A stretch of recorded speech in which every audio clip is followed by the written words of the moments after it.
En cambio, a medida que vas leyendo, no te das cuenta de esos cambios que hace el personaje, ¿no? A todos los niveles y en todos los sentidos. Bueno, pero nos pasa, yo creo que con todo, ¿no? Lo que tenemos visto muy con cerca perspectiva, claro. es como cuando tienes un hijo, ¿no? Que no te das cuenta de lo que ha crecido hasta que no te lo dicen los familiares de visita, ¿no?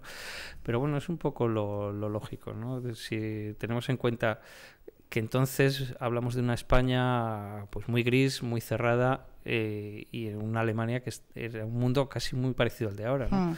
Y además en un momento en el que las costumbres se están cambiando no de una manera normal, sino de una manera revolucionaria. Es decir, todo cambia de un día para otro y además los padres y los hijos tienen unas diferencias generacionales insalvables. Yo creo que de hecho es ese momento de verdad en el que cambia el mundo, ¿no? Los jóvenes de entonces hacia ahora son muy distintos de los que había habido siglos antes. En aquel momento, y además podemos ver por ahí, tenemos por ahí imágenes, porque hablaba yo antes de esa maestría con la que se han empastado documentos. Tenemos ahí alguna foto de ese abril-mayo junio del 68, bueno, abril-mayo del 68 en Berlín.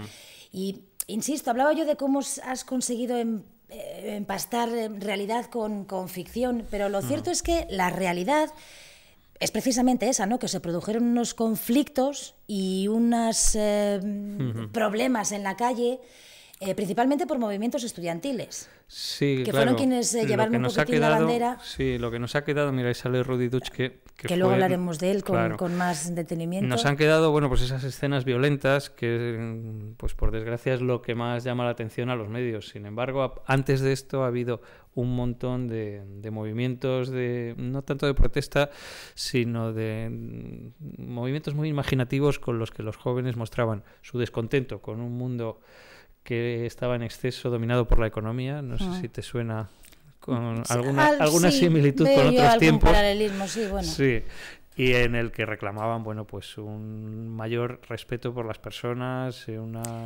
un mundo, o sea, digamos, más hecho a la medida humana, a escala humana y no tanto a escala económica o empresarial. Claro, hablas de respeto por las personas, pero por ejemplo todo ese ala conservadora, porque claro, lo que era el movimiento más conservador, con estos movimientos estudiantiles y con todo lo que lograron, porque lograron muchas cosas, los tenían cruz y raya, vamos, crucificados, no querían saber nada de ellos y pensaban realmente que como que el mundo se estaba deshaciendo con todas estas cosas que ellos estaban pidiendo, ¿no? Hablamos además pues que de liberación sexual.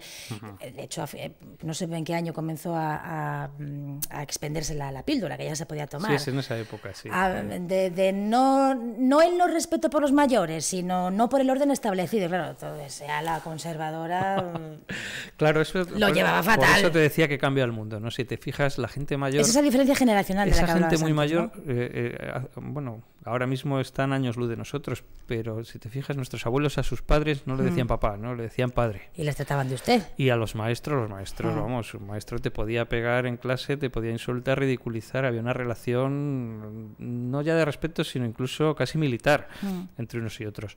Y en ese momento la sociedad empieza a relajarse, ¿no?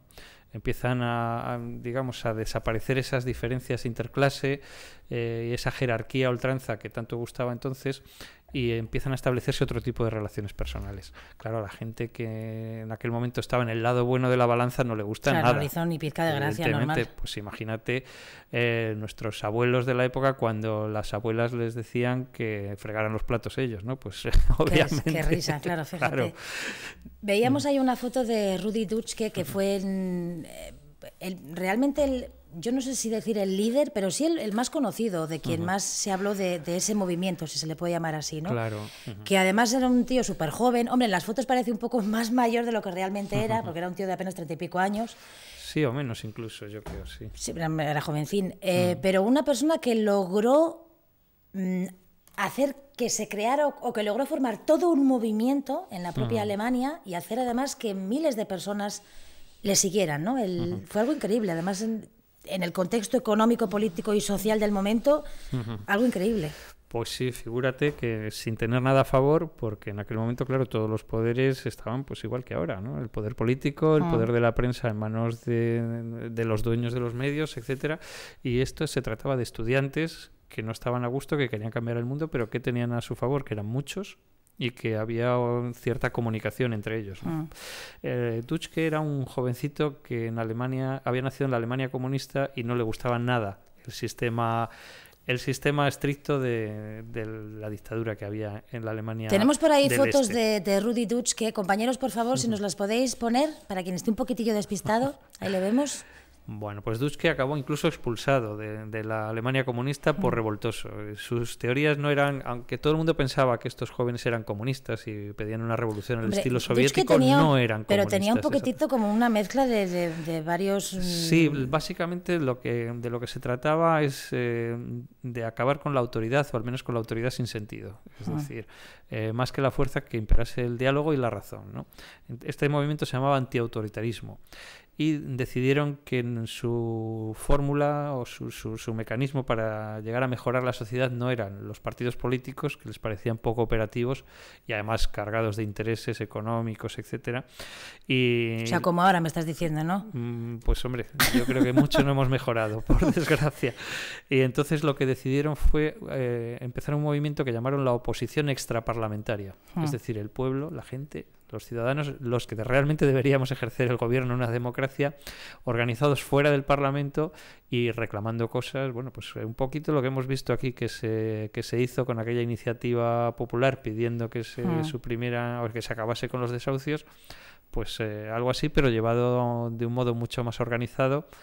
Y claro, con la fe ciega que tenían en aquella época. Bueno, y hablamos además de 40 y pico años. Quiero decir sí, yo creo que no estaban tan maleados y apaleados, ¿no? Como ahora podemos estar después de tantos años de gloriosa democracia. Bueno, a ver... Viene usted un poquito sarcástico y bastante irónico hoy, caballero, ¿eh? Yo encantada de la vida. 942 27 33 36, 22 horas y 23 minutos. Rudi Dutschke es uno de los personajes que aparece, personajes reales, que aparece en esta novela. Una cosa, ¿cómo te dio por escribir? Porque sé que has tenido a tu familia, más que nada porque lo dices en los agradecimientos, pero has tenido a tu familia con todo el trabajo de la documentación, el visionado de films, de reportajes, de filmografía, de todo esto, de documentales, que les has tenido un poquitín como hasta ahí. ¿Cómo surgió el tema de...? Quiero decir, ¿qué te ha llevado a escribir sobre este periodo concreto de la historia? Que además es de hace 4 días, tampoco es de hace tanto.